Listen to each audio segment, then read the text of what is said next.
नमस्कार विद्यार्थी मित्रांनो, एनएक्स मराठीच्या एका नवीन व्हिडिओमध्ये मी अजय तेलंग आपले मनापासून स्वागत करतो। तर मित्रांनो, आज आपण महाराष्ट्र राज्य विद्युत पारेषण कंपनी यांच्या मार्फत घेण्यात येणाऱ्या भरती संबंधीची माहिती जाणून घेणार आहोत। 10वी पास प्लस ITI या शिक्षण पात्रतेवर या विभागामार्फत भरती घेण्यात येत आहे। यासाठी महिला पुरुष उमेदवार अर्ज करू शकणार आहे। 18 ते 35 वर्षापर्यंत वयाची अट देण्यात आलेली आहे। महत्त्वाचं म्हणजे अर्ज करण्याकरता फी लागणार नाही, थेट निवड तुमची इथे केल्या जाणार आहे। त्यामुळे या पदांसाठी तुम्ही जर पात्र असाल तर नक्की प्रयत्न करू शकता, परंतु अर्ज करण्यापूर्वी या भरती संबंधीची संपूर्ण माहिती तुमच्याकडे असणे आवश्यक आहे, तरच तुम्ही या ठिकाणी या पदांसाठी अर्ज करू शकाल। तर कोणत्या पदांकरता ही पदभरती होत आहे, किती जागा भरल्या जात आहे, अर्ज कसा करायचा आहे, हेच आजच्या व्हिडिओमध्ये आपण जाणून घेणार आहोत। त्यासाठी व्हिडिओ शेवटपर्यंत नक्की बघा।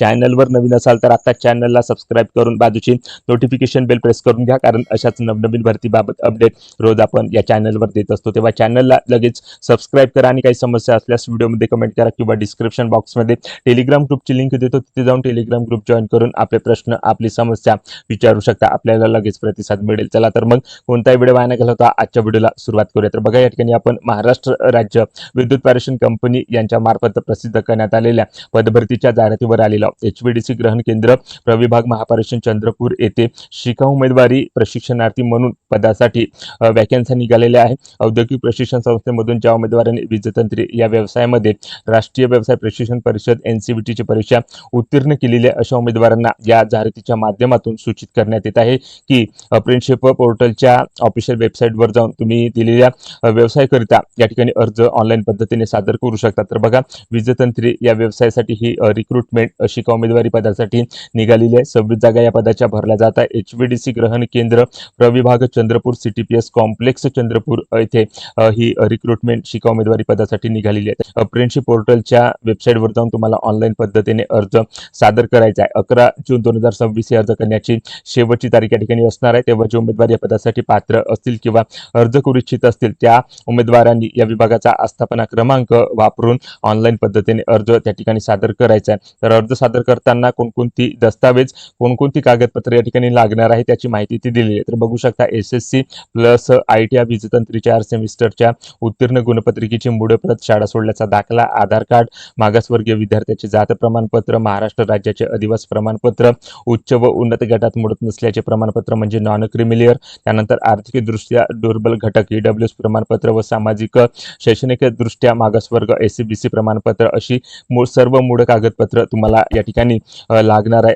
आणि ही जी मूळ प्रत आहे ती अप्रेंटिसशिप पोर्टलच्या प्रोफाईलवर जाऊन योग्य रीतीने स्कॅन करून या ठिकाणी अपलोड करून घ्यायची आहे। तर अशा प्रकारे या ठिकाणी जी काही दस्तावेज आहे त्याची माहिती या जाहिरातीमध्ये या ठिकाणी देण्यात आलेली आहे। शैक्षणिक अर्हता कशा प्रकारची लागणार आहे, तर सुरुवातीला सांगितल्याप्रमाणे ज्या उमेदवाराने SSC 10वी ची परीक्षा उत्तीर्ण केलेली आहे प्लस राष्ट्रीय व्यवसाय प्रशिक्षण परिषद NCVT नवी दिल्ली मान्यता प्राप्त औद्योगिक प्रशिक्षण संस्थेमधून वीजतंत्री या व्यवसायाची परीक्षा उत्तीर्ण केलेली आहे असे उमेदवार या पदासाठी अर्ज करण्याकरता एलिजिबल आहे। विद्यावेतन तुम्हाला शासकीय नियमानुसार या ठिकाणी दिला जाणार आहे। तर ऑनलाईन अर्ज सादर करताना पोर्टलवर आपली सर्व मूळ प्रमाणपत्र व्यवस्थितरित्या स्कॅन करून योग्य रीतीने अपलोड करून घेणे बंधनकारक आहे, याची सुद्धा माहिती या ठिकाणी देण्यात आलेली आहे। त्यानंतर या ठिकाणी बघा, शिक्षण पात्रतेसोबतच वयाची अट सुद्धा आवश्यक असणार आहे। तर या ठिकाणी बघा, वयोमर्यादेमध्ये किमान वयाची अट 18 वर्ष, तर कमाल वयोमर्यादा 35 वर्षापर्यंत या ठिकाणी देण्यात आलेली आहे। त्यानंतर ऑनलाईन अर्ज सादर करताना उमेदवाराने सध्या स्थितीमध्ये कार्यान्वित असलेला आपला ईमेल ID आणि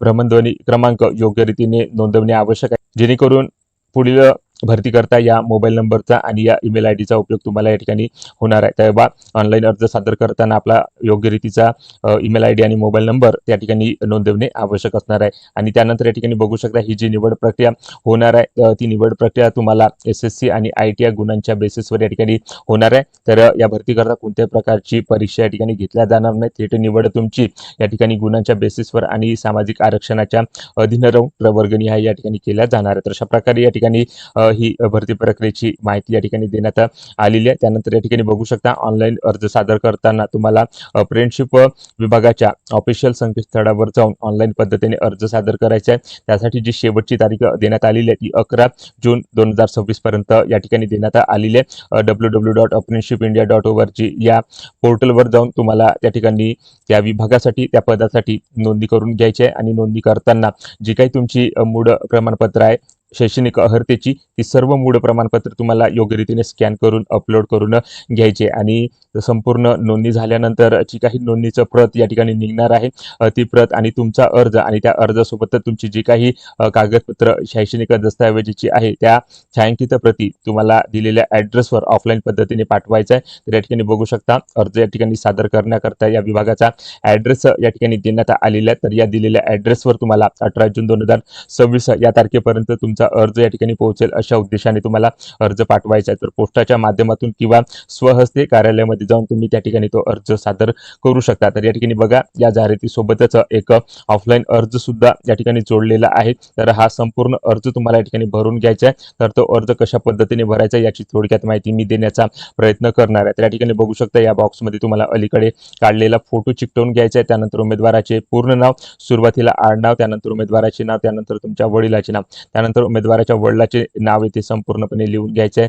तुमची वैवाहिक स्थिती, लिंग कोणता आहे ते इथे लिहून घ्यायचं आहे. उमेदवाराचा पत्रव्यवहाराचा पत्ता, त्यानंतर उमेदवाराचा कायमचा पत्ता पिनकोड सहित, त्यानंतर तुमचा मोबाईल क्रमांक, तुमची ईमेल आयडी, तुमची जन्मतारीख, त्यानंतर तुम्ही कोणत्या कॅटेगरीमधून येत असाल त्या कॅटेगरीच्या समोर त्या बॉक्समध्ये या ठिकाणी क्लिक करून घ्यायचं आहे. त्यानंतर तुम्ही SSCची गुणपत्रिका जोडली आहे का, ITIची गुणपत्रिका जोडली आहे का, शाळा सोडल्याचा दाखला जोडला आहे का, आधार कार्ड सोबत जोडले आहे का, याची संपूर्ण माहिती होय किंवा नाही या उत्तरामध्ये या ठिकाणी द्यायची आहे. त्यानंतर शैक्षणिक पात्रतामध्ये प्रमाणपत्राच्या सांशांकित प्रती या ठिकाणी जोडायच्या आहे. तर या ठिकाणी बघू शकता 10वी तुमचं जे झालं आहे ते कोणत्या शाळेमधून, कोणत्या मंडळातून, कोणत्या विद्यापीठातून झालेलं आहे, त्यानंतर परीक्षा उत्तीर्ण झाल्याचे वर्ष, त्यानंतर मिळालेले गुण, मिळालेली टक्केवारी आणि श्रेणी, अशा प्रकारे 10वी या शिक्षण पात्रतेची माहिती लिहायची आहे. त्यानंतर ITI वीज तंत्रेबाबतची माहिती या बॉक्समध्ये या ठिकाणी लिहून घ्यायची आहे आणि त्यानंतर प्रतिज्ञापत्र या ठिकाणी संपूर्णपणे वाचून आपली स्वाक्षरी करून तो अर्ज संपूर्णपणे या ठिकाणी भरून आणि या